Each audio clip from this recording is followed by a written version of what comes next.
हम अम्लों के गुण प्रॉपर्टीज ऑफ एसिड्स पर चर्चा करेंगे।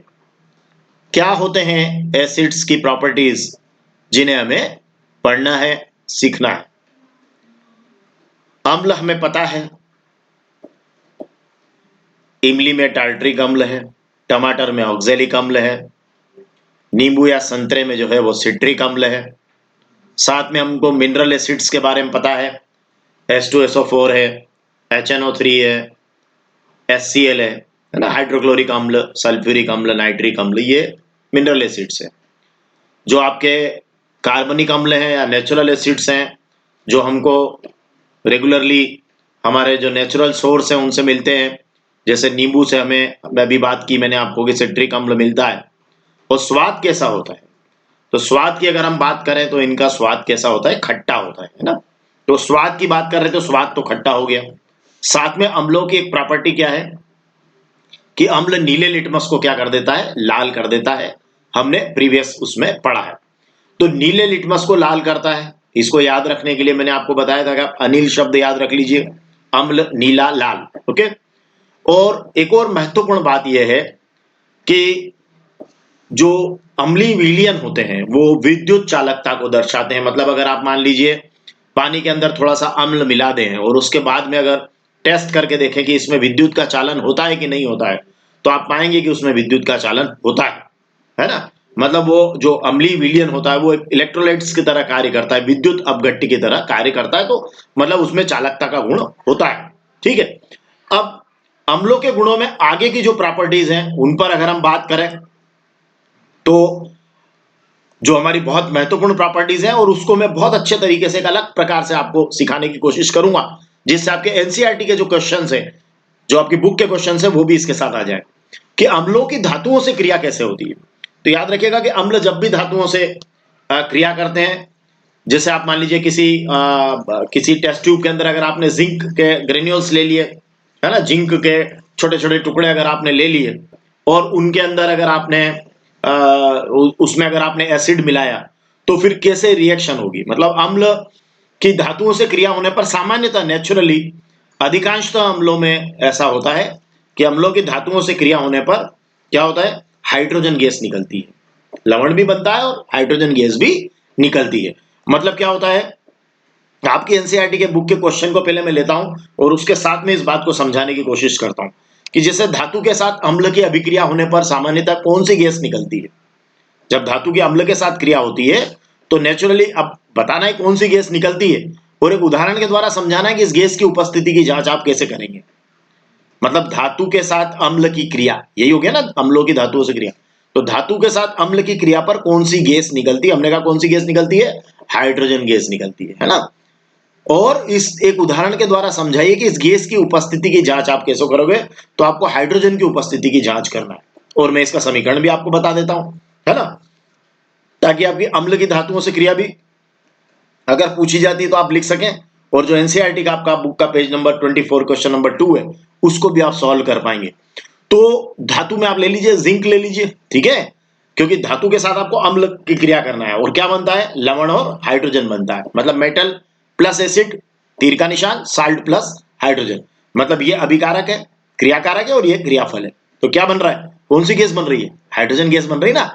तो देखिए रिएक्शन ले लीजिए। तो मैंने कहा जिंक ग्रेन्यूल्स ले लेते हैं उदाहरण के तौर पर, और आपने लिया क्या, H2SO4 का अम्ल का जलीय विलयन लिया, है ना। और फिर क्या हुआ, ये आपका देखिए, ये जिंक यहां आया, ZnSO4 हो गया, और H2 आपका जो है ये गैस निकल गई आपकी। ऐसा लग रहा है ना आपको कि ये विस्थापन अभिक्रिया भी हो गई, है ना, क्योंकि यहां पर क्या हुआ, हाइड्रोजन विस्थापित हुई। तो ये एक एग्जाम्पल आप बता सकते हैं इस तरीके से।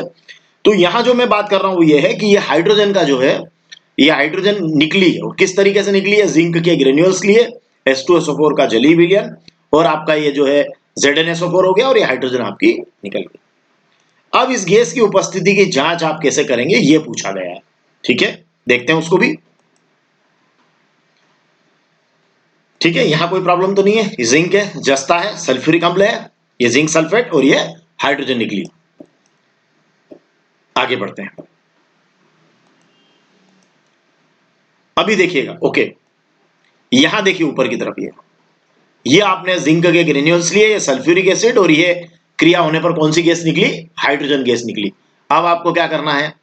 वैसे तो देखिए इसमें क्या करते हैं कि नॉर्मली इसको यहां से लेकर एक मतलब जब लैब में बहुत सुरक्षित तरीके से आप इसको करते हैं तो यहां से लेकर इसको एक नली के थ्रू यहाँ लाते हैं और साबुन के घोल में इसको डालते हैं और फिर बबल्स उठते हैं तो उनका टेस्ट करते हैं अपन यहाँ से आपको एक मोमबत्ती की मदद से।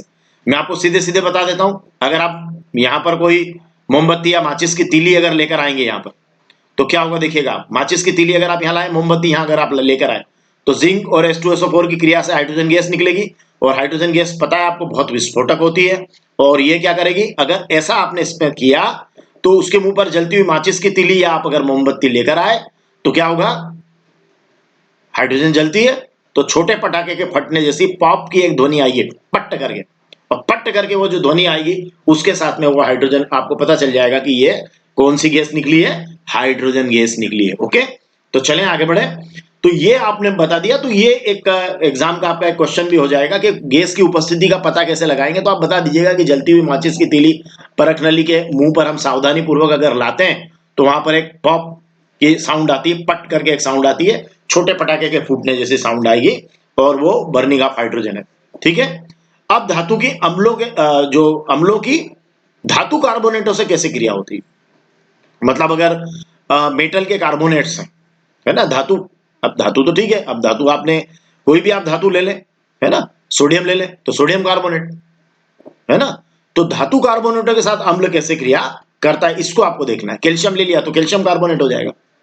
तो अम्लों की धातु कार्बोनेटों से क्रिया पर आपको बताना है कि कैसे क्रिया करता है। ये एक और हम अगला उसका गुण लेने जा रहे हैं अम्लों का। ओके, तो चलिए इसमें भी एक एनसीईआरटी का क्वेश्चन उठा लेता हूं मैं, ताकि इस क्वेश्चन के साथ में आपका ये वाली बात भी पूरी हो जाए।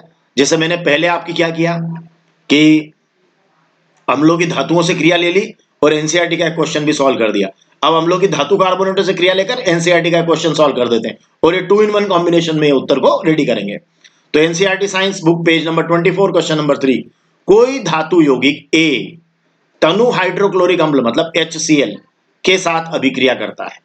मतलब कोई भी धातु का यौगिक है और वो धातु का यौगिक, मेटल का यौगिक HCl के साथ क्रिया करता है तो बुदबुदाहट उत्पन्न होती है और वो बुदबुदाहट के साथ जो गैस निकलती है वो जलती हुई मोमबत्ती को बुझा देती। ठीक है, अब देखिए यहां पर मैंने स्टार्ट में यहां कार्बन डाइऑक्साइड लिखा हुआ रखा था, एक्चुअली उसका कारण क्या था, यहां देखिए कौन सी गैस निकली, हाइड्रोजन, और जलती हुई अगर माचिस की तीली लाए तो पॉप का साउंड हुआ, थोड़ा सा छोटा सा पटाखे जैसा विस्फोट, बहुत छोटे पटाखे जैसा।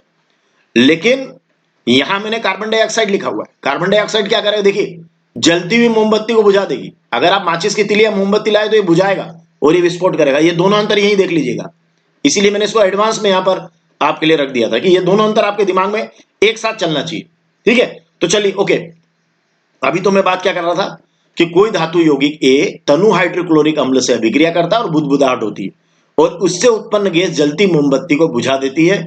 जलती मोमबत्ती को बुझा देने वाली गैस है और उत्पन्न यौगिकों में एक कैल्शियम क्लोराइड है, मतलब CaCl2 है।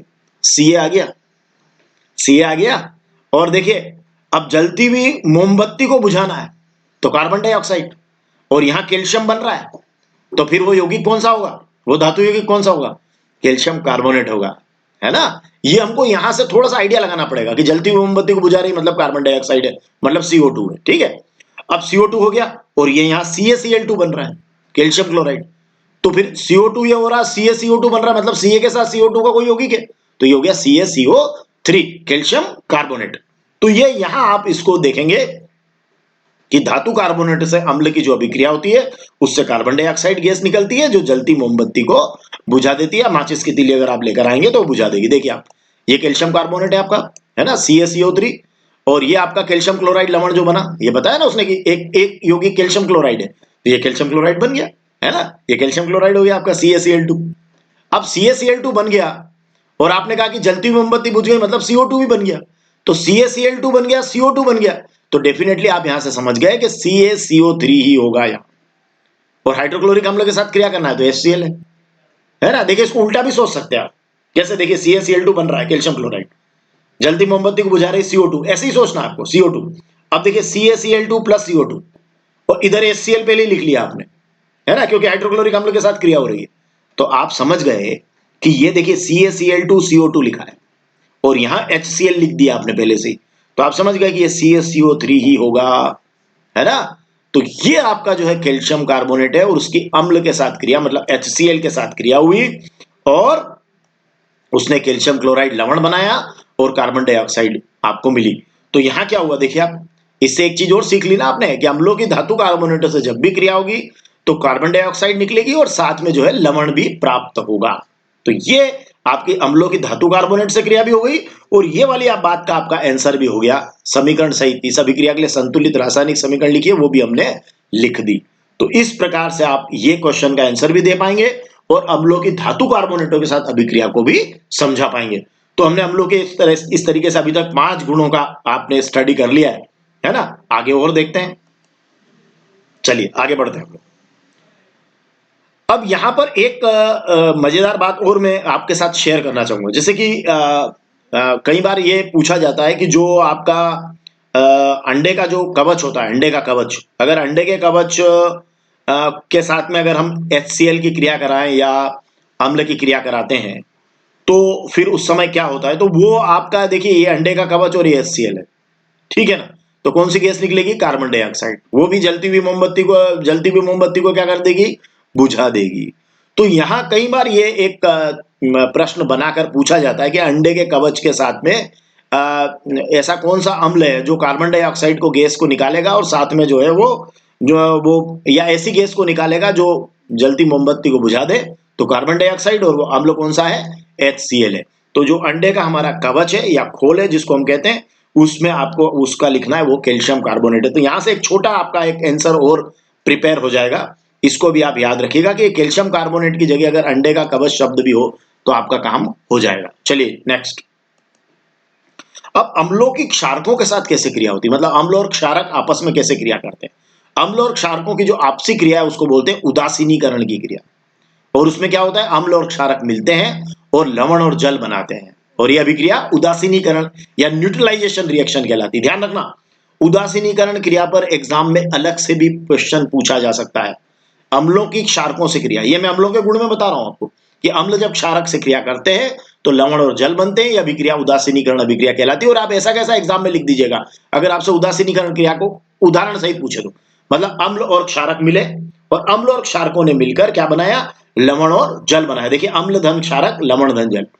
अब ले लीजिए एक अम्ल, आप एक अम्ल ले लीजिए, एक क्षारक ले लीजिए, तो ठीक है, मैं ये HCl अम्ल ले लिया मैंने, जलीय विलयन aqueous plus NaOH sodium hydroxide, ये हाइड्रोक्लोरिक अम्ल, ये सोडियम हाइड्रोक्साइड, क्षार हो गया, क्षारक हो गया, अम्ल धन क्षारक। ओके, अभी क्षारक और क्षार में कोई डिफरेंस नहीं है। क्षारक के साथ में अगर आपको पानी पानी अगर आपने ले लिया है तो it is, you can say it is क्षार। ओके, तो इसलिए कोई ऐसी टेंशन वाली बात नहीं कि आप वहां शब्दों में हेरफेर हो जाए तो फर्क नहीं पड़ेगा। अम्ल धन क्षारक, लवण और जल, तो देखिए HCl प्लस NaOH। तो देखिए अब ये ध्यान से देखिए, ये देखिए मैंने रेड रेड से दर्शाया इनको, ये NaCl हो गया, ये लवण बन गया, है ना, और ये आपका देखिए H और OH मिलकर H2O बन गया, ये जल बन गया, ये लिक्विड हो गया। ठीक है, अम्ल धन क्षारक, लवण धन जल।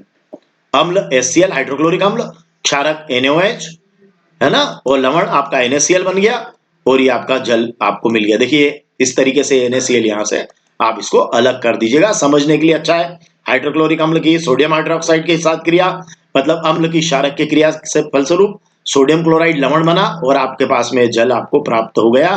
तो इस तरीके से एक क्रिया कहलाएगी। अम्ल और क्षारकों की परस्पर अभिक्रिया से अगर लवण और जल बनते हैं तो हम कहेंगे ये अभिक्रिया क्या है, उदासीनीकरण की अभिक्रिया या न्यूट्रलाइजेशन रिएक्शन है। ओके, चलिए आगे बढ़ते हैं। अब लेते हैं हम अम्लों की धातु ऑक्साइडों से क्रिया। अब अम्ल जो है वो धातु ऑक्साइडों से कैसे क्रिया करता है, मतलब मेटल ऑक्साइड लेना है तो मेटल ऑक्साइड ले लेते हैं, कोई एक मेटल ले लेते हैं और उसका ऑक्साइड ले लेते हैं। ओके, तो चलिए कॉपर ले लें, तो धातु मेटल ऑक्साइड ले लेंगे और उसके साथ अम्ल की क्रिया कराएंगे, ठीक है, तब भी लवण और जल बनेंगे। अब देखिए मजेदार बात, मेटल ऑक्साइड ले लो, तो ये मैंने आपका मेटल ऑक्साइड ले लिया, कॉपर ऑक्साइड। ओके, इसको 2 भी बोलते हैं, कॉपर 2 ऑक्साइड। ओके, वो संयोजकता के कारण ऐसा होता है। तो ये कॉपर ऑक्साइड हो गया, है ना, और ये आपने अम्ल ले लिया, ठीक है, HCl ले लिया, ये बन गया CuCl2, है ना, और ये आपका बन गया जल। तो देखिए धातु ऑक्साइड लिया आपने, अम्ल है, कॉपर क्लोराइड बनाया लवण, और ये आपका हो गया जल। तो अम्लों की धातु ऑक्साइडों से क्रिया पर क्या हुआ, लवण और जल बनते हैं, ये आप बता सकते हैं। और इस तरीके से आपने कॉपर ऑक्साइड लिया, ये अम्ल से क्रिया कॉपर क्लोराइड बना और H2। देखिए यहां पर ये बहुत सिंपल है, H देखिए यहां से देखिए ये Cl2, ये देखिए यहां इसके साथ लग जाएगा Cl2, और ये जो है हाइड्रोजन ये 2H, और ये H2 आपका यहां पे आ जाएगा।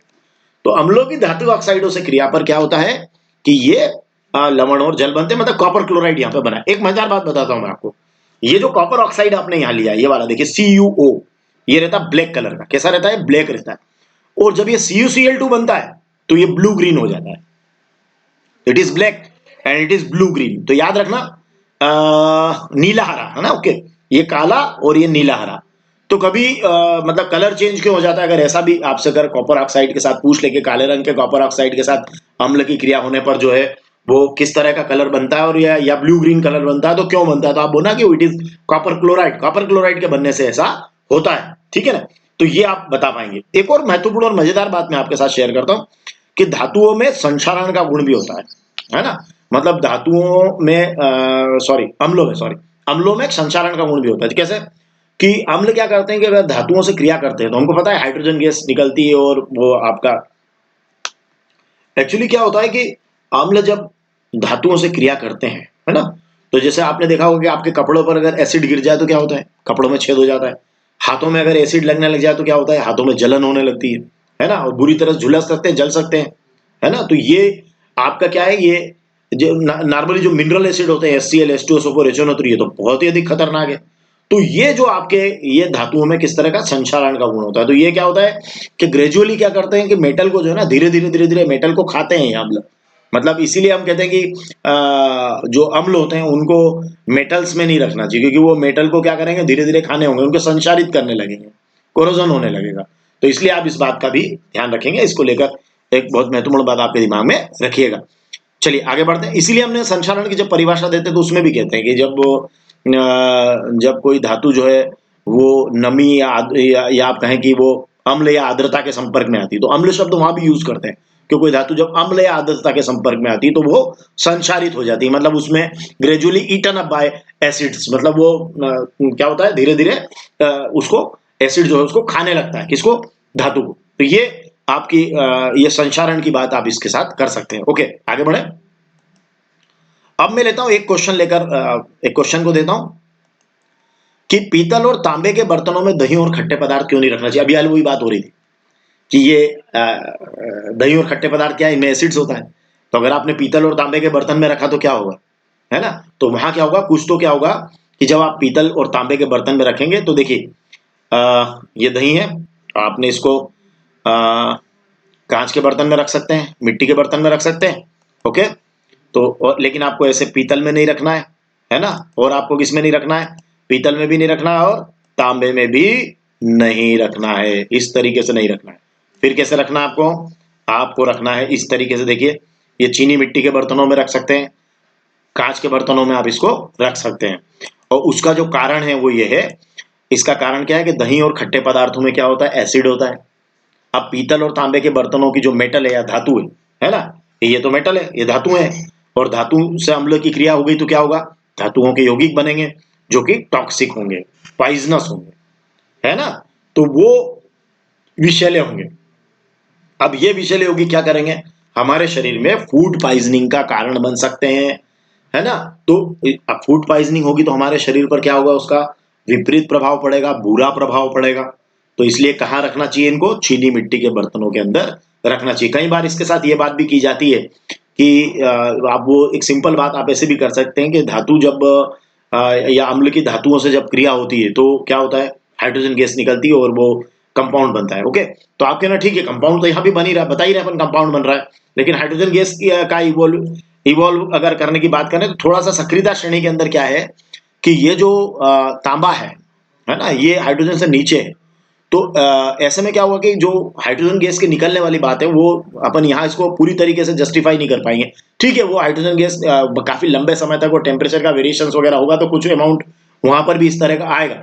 तो उसको उसको आप अगर आंसर में लेना चाहे तो ठीक है, नहीं लेना चाहे तो ठीक है, आप ये आंसर लिखेंगे तब भी आपके लिए सफिशिएंट होगा, मतलब इतना आंसर लिख देने पर आपको मार्क्स, पूरे मार्क्स मिल जाएंगे। चलिए, okay, thank you very much.